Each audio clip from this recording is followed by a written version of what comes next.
Setembro foi escolhido como o mês da conscientização sobre prevenção de suicídio. Quando teve os 13 porquês, eu comentei sobre suicídio, de que você pode perguntar seco, bruto, se uma pessoa tá pensando em se matar ou não. Isso não vai acelerar o processo, muito pelo contrário, até ajuda. Você só não pode se assustar com a resposta, porque é bem provável que ela diga sim. Aliás, é bem provável que todo mundo diga sim a essa pergunta. Todo mundo acho que já pensou sobre se matar, porque morte é um ciclo natural da vida. E vocês sabem que eu gosto de ser amplo nessas campanhas. Por isso, durante todo o mês de setembro, onde a capa do episódio foi amarela, eu queria falar hoje sobre as doenças mentais. Porque tem muito preconceito. Quando eu falo doença mental, eu não tô falando daquele cara que bate a cabeça na parede e que rasga dinheiro. Eu tô falando daquele cara que, de repente, fica preocupado quando alguém toca nos seus objetos, fica sempre ajeitando as coisas em cima da mesa porque tem que ter um posicionamento perfeito, que lava demasiado a mão, que quando sobe uma escada fica contando os degraus. São coisas bem simples, não que seja uma doença. Aguenta aí, eu vou desenvolver essa ideia, porque tem muito preconceito em cima da doença mental. Então, fala um pouquinho primeiro do preconceito e desconstruir o preconceito. Sempre que eu vejo alguma polarização, eu inverto a situação. E aí fica evidente o preconceito. Por exemplo, agora tá todo mundo discutindo pedofilia, da menininha que encostou no cara pelado. Vamos inverter a situação. Você que não deixaria sua filha tocar no cara pelado, se fosse o seu filho tocando numa mulher pelada, você deixaria? Não tô defendendo a pedofilia, só tô querendo mostrar um preconceito. Muitos dos que eu vi vociferando esses dias, eu os via quando sai aquelas notícias, principalmente lá nos Estados Unidos. Professora abusa de aluno. O cara diz, se eu desse essa sorte.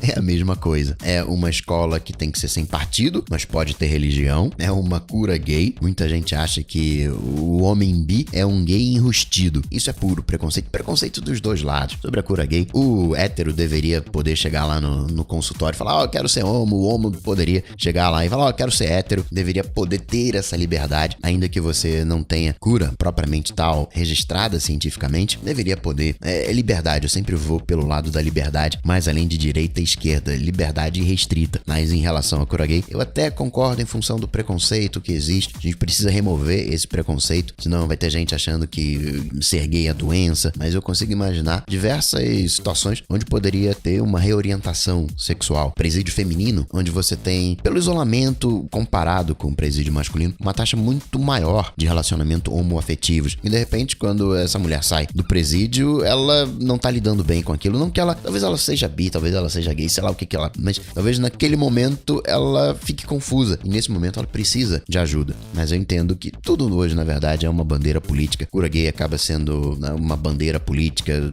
Não caia nessa. Então, você já viu o tanto de preconceito que tem. Imagina quando o assunto são doenças mentais. Há quem diga que isso é falta de Deus. E não é falta de Deus. Se assim fosse, a gente não teria um padre Marcelo Rossi com depressão, anorexia, um padre Fábio de Mello com síndrome do pânico. Acho que a gente pode dizer que eles são exemplos de fé. Por mais que, não considero o Fábio de Mello um exemplo de padre, mas você tem exemplos de diversos outros padres e sacerdotes em diversas outras religiões. Doença mental não tem a ver com Deus, não tem a ver com fé. Uma doença mental é assim como uma doença no braço, é algo que faz parte do corpo humano. A gente precisa remover esse preconceito. E a palavra-chave que eu acho que resume quando que você tem que procurar ajuda ou não, é quando algo te constrange. A palavra-chave para você olhar é constrangimento. Ir num psicólogo não é sinal de que você tá maluco, é só sinal de que o peso tá muito pesado. Eu, quando vou no mercado, eu não consigo carregar todas as compras sozinho, preciso de ajuda. Então, eu cheguei em casa, pego o carrinho do condomínio para levar as compras do carro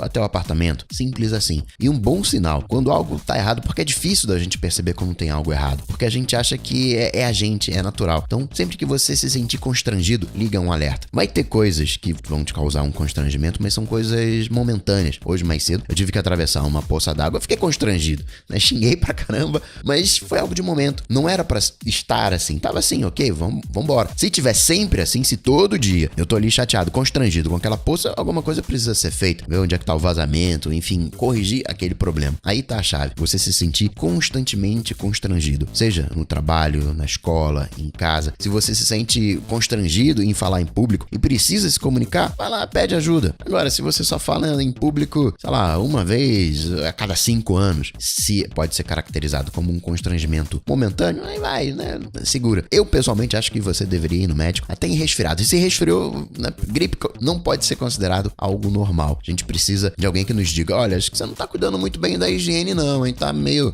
Pode lavar um pouquinho mais a mão, porque pegou isso aí porque tava com a mão suja. Ó, você precisa, quando sair, levar casaco. Você já não tem mais aquela energia dos 20 anos. Agora, quando, né, baixou ali os 20 graus, você tem que levar um casaquinho pra gente aprender a lidar com isso. Mas qual que isso vai sobrecarregar o sistema de saúde? E também, né, eles só dizem que é virose. Mas aí você tem que conseguir um médico de confiança, alguém que saiba do seu histórico. Eu, por exemplo, amanhã, terça-feira, eu vou no médico fazer uma revisão para preservar a minha saúde. Não tem nada de errado, é para preservar a saúde. Mas pro final do mês eu falo disso. Essa é a função do médico, ao meu ver. Eu não quero que ele cure as minhas doenças. Eu quero que ele não me deixe adoecer. Eu quero que ele olhe lá os exames e diga, olha, a coisa aqui tá começando a ficar esquisita, tá perigando um negócio aqui. Antecipar as coisas. Assim como eu também não quero adoecer mentalmente. Então eu tenho uma série de procedimentos para manter uma mente sana. Falar com família, amigos, ajuda. Mas isso pode ser meio constrangedor, né? Às vezes a gente fica meio tímido. Por isso, um psicólogo. O cara tá sendo pago para te ouvir, tem o sigilo. Se você não gostar, procura outro. E não é só para você, não. Quando você estiver vendo alguém que tá precisando de ajuda, apoia. Não seja um peso extra para quem já tá sobrecarregado. Todo mundo para quando tá difícil. Você pode até achar que é preguiça. Talvez até essa seja a dificuldade da pessoa. Mas se todo mundo sair caminhando, vai chegar uma hora que todo mundo vai cansar. Ou vão sentir preguiça. Uns com 5 quilômetros, outros com 10, 15, 20, 50, 100. Mas todo mundo vai parar quando sentir dificuldade. E aí tá todo mundo no mesmo ponto. Tá todo mundo com a mesma dificuldade. Quem andou 50 quilômetros não é mais do que quem andou 10 e vice-versa. Todo mundo para no momento difícil. E você tem um treinamento próprio para cada um superar essas dificuldades. E quem determina esse treinamento próprio? No caso de uma doença mental, o psicólogo. Ah, Coca, mas eu tenho vergonha. Vai e não conta pra ninguém. Se você não gostar do psicólogo, se você não concordar com ele, procura outro. Hoje todo mundo aqui, entre aspas, tem plano de saúde. Então, né, traça esse plano. Como o caso aqui são doenças mentais, traça esse plano com um psicólogo. Você quer emagrecer? Você procura um nutricionista. Na academia tem um professor, às vezes até você faz um personal. Você tem ajuda pra trocentas coisas. Não vai ter ajuda para as doenças mentais? Tem que ter qualquer constrangimento. Tá achando que lava demais a mão, tá coçando demais a cabeça, mexendo demais na barba, tudo aquilo que te constrange de alguma maneira. Parece forte, né, caracterizar como uma doença, por isso que eu prefiro usar a palavra constrangimento. Porque tem muita coisa que a gente considera uma característica e,